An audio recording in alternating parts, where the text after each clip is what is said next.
awesome. Today we are talking about and getting down and dirty about owning your actions. Basically, we are talking about taking control of how you act in a situation, owning it, and moving on. So, if you're thinking, wow, have you ever just been fuming at your spouse or even your kids, just fuming, and you want to throw a huge fit, and how it's all their fault, and how they're the ones that suck? You're perfect. It's not you, it's them. Been there, done that. I am sure in my 15 years with my husband, I have thrown some pretty epic wife fits. That's what I'm going to call them. I'm going to label them wife fits. You know, husbands have their fits, or kids have their fits. We know our kids have their fits. And it's really about taking responsibility for how we contribute to the vibe of the issue or the situation with our kids or our spouses or our business partners or whoever it is else, our relationship. So today we're going to dive in to talking about how to handle that communication in a little more positive way, a little less your fault. So that's what we're talking about today. Stick around to the end because you're not going to want to miss the wrap up of how it all plays out, my friends. So I want to start off with this great quote by Elizabeth Kubler-Ross. And she said, "I believe that we are solely responsible for our choices, and we have to accept the consequences of every deed, word, and thought throughout our lifetime." And I read that and it really resonated with me because we choose our reality. We choose how we react to things. And if we start taking ownership for stuff, even when it feels like it's not us, even when it feels bad because you know that it maybe is more on the other person or someone was trying to bring you down, we have to own up to our little piece of the pie, whether it be a tiny thing or a huge thing, because that helps us be able to move on from it. That helps us take responsibility in some way so that we can grow and move past it. Even though it's so much easier to point fingers and be like, I feel like this because of you. I failed at this because of boom. And those are all these external things I can't control. I can't control how my kids behave in every way. I can't control how my husband reacts to something, but I can control how I act and how I react and what I take ownership of.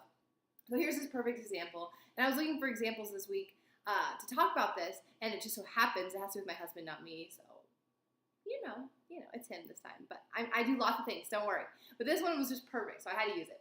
So Brian picks up the boys on Tuesdays because I have a long meeting at work, and he actually teaches that day. So the boys stay after school care a little bit later, and he usually picks them up. So just to preface this, he drops them off every morning. I have to leave early because I work far away.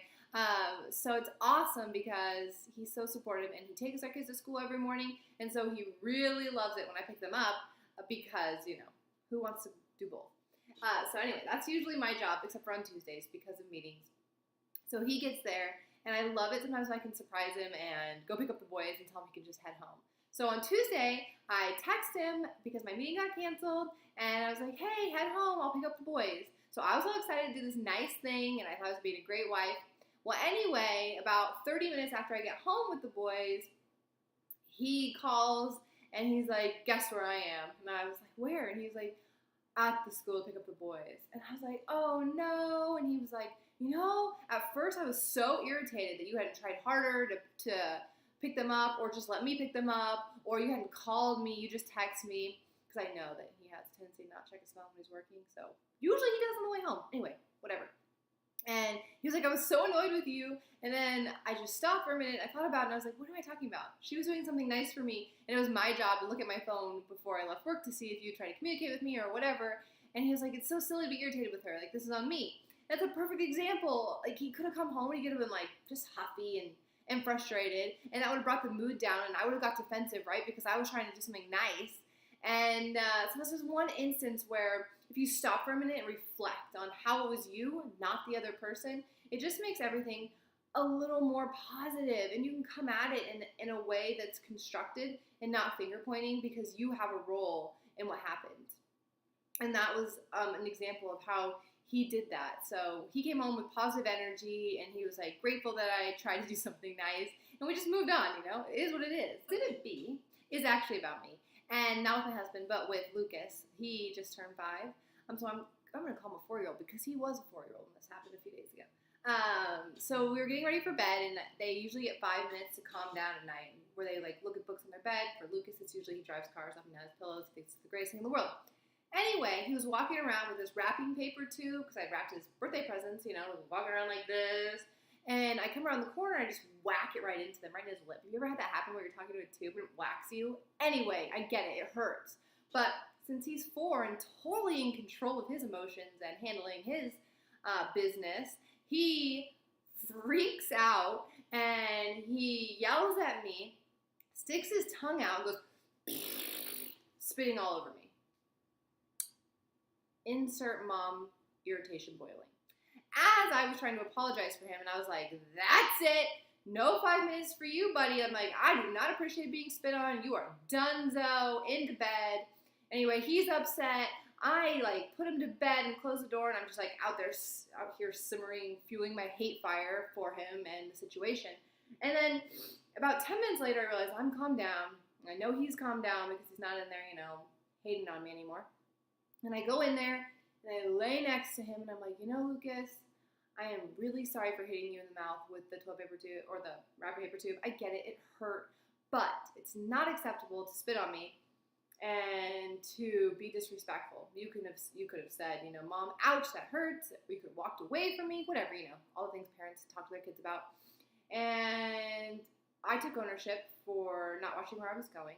And then he, being a 4-year-old boss, rolls over, puts his hands in my hair like he does, and he says, Mommy, I'm sorry for spitting on you.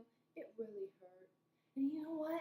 Is he perfect? No. Was he a little shit for spitting on me? Sure. But that's him learning how to handle himself and to take ownership for his actions. Did I let him stay up? No. It's still a consequence. Still not okay to spit on me.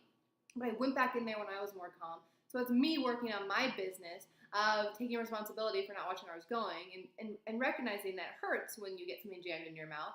And so that was just a way for me to model owning up to my business and for him to practice in response. Doesn't, make anything perfect, but it was better and it was practice for both of us. So it's really important to model these things for our kids and to walk them through step by step how to own up to their mistakes. How could you have handled that differently? And my biggest one, my oldest child right now, because he is all about huffy puffy drama, is try again. That's my magic word. And sometimes I just want to strangle him, but instead I say try again in my most loving, sincere voice. And maybe he tries again while stopping up things 3 times. But you know what? I'm making practice. Because the more he practices, the more he's going to get dude, that's not appropriate. You got to handle yourself better. And it's not pretty right now, but in a few years, it's going to be pretty, They're going to get it. I'm going to get it. We're all going to get it. So why does owning up matter? Well, it matters because when we own up to our actions or in how something happens or how something plays out, whatever it may be, we're less likely to pick others apart. We're less likely to put all the blame on somebody else and to be critical of just them and to just pick. We're more likely to grow and improve ourselves. When we start seeing the things that we're doing and saying and how we play a part, we're more likely to take action on how to fix it or improve or get better. And that is really, really important. We move on faster from things. So, I used to take so long to move on from things. And this is something I've worked on for years. But now I'm more likely to make a mistake, bounce back from it. Because the quicker you can do that, wallow in it, feel whatever it is, your anger, your hate fire, your sadness. But it's all about feeling it and then moving on. Not staying there forever, because that's not healthy. And we're more likely to give grace to those around us and for others to see us owning it and then them start to own it. Your partner, your spouse, the people you work with, your friends, your kids. When you're taking ownership and responsibility, they see that. People see how you react and how you are, and they follow suit when they're around you because we are the combination of the 5 people we hang out with. So that's really important. But you know what? This isn't all about our relationship with others. It also has to do with your relationship with yourself. So in this last segment, I want to talk about how owning up to our actions is important for yours truly. So when we talk about ourselves, I feel like it's important to call us our story. It's our internal monologue, our internal story that we believe about ourselves and that we project out there. And sometimes, I'm sorry, but those stories that we create are bullshit. It's just true. They are. I'm trying to whisper it in case there's kids. But there's no other pretty word for it. It is BS. When you rock these untrue stories about, I can't, I don't have time, I don't want to, it's because of, we all have these external things that we blame. And you know what the problem is that we give our power away. We take our ownership and our power and we give it away to our bosses, to our spouses, to the economy. Oh, the economy is a big one. The economy, to the media, to even our kids. We give control. We take it away and we just throw it out to other people. And you know what? That power leaves us. But there's something great. It's positive that we can get that control back. We can take 100% of that responsibility and that power and we can own it and we can take it back. And it will be ours. Now it has a pretty side and it has a not so pretty side. But no matter which side you're looking at, it's yours. It's your power and don't give it away to others. Deal with it on the inside. Deal with it with you. Now, this power you have can be all cupcakes and unicorns and positive.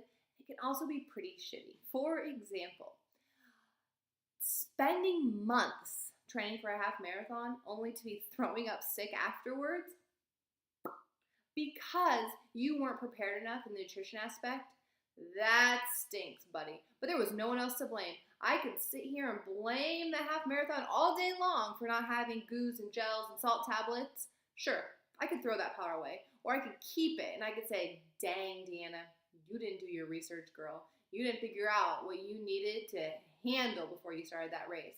And the positive thing about dealing with that dark side is that the powerful side is, you know what, I'm going to sign up for another half marathon and I'm going to research the heck out of what I need to have, what's going to be provided for me, and I'm not going to make any assumptions.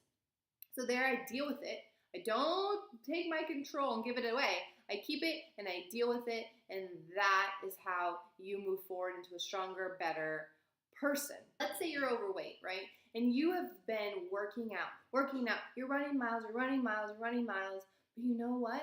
You're not getting anywhere. You're not losing weight. You're not maybe to your goal, and you start to blame, oh, working out's not for me. I just can't do it. Instead of looking at how your nutrition plays a role. Maybe you're running your way to the finish line with that while you're putting all these unhealthy things in your body. And you know what? Most of goal weights are achieved by what you put in your mouth, not your exercise. It's important. They're both important. But you can't outrun good nutrition. You just can't do it. You need to balance it. And that's something that I hear a lot of women throwing their control out over. They're throwing it and they're giving it away instead of just dealing with it and taking some time to research what they should be doing. But in the end, you make your choice. You choose to change and you choose to find solutions. So keep your power and don't give it away and choose the reactions that you have.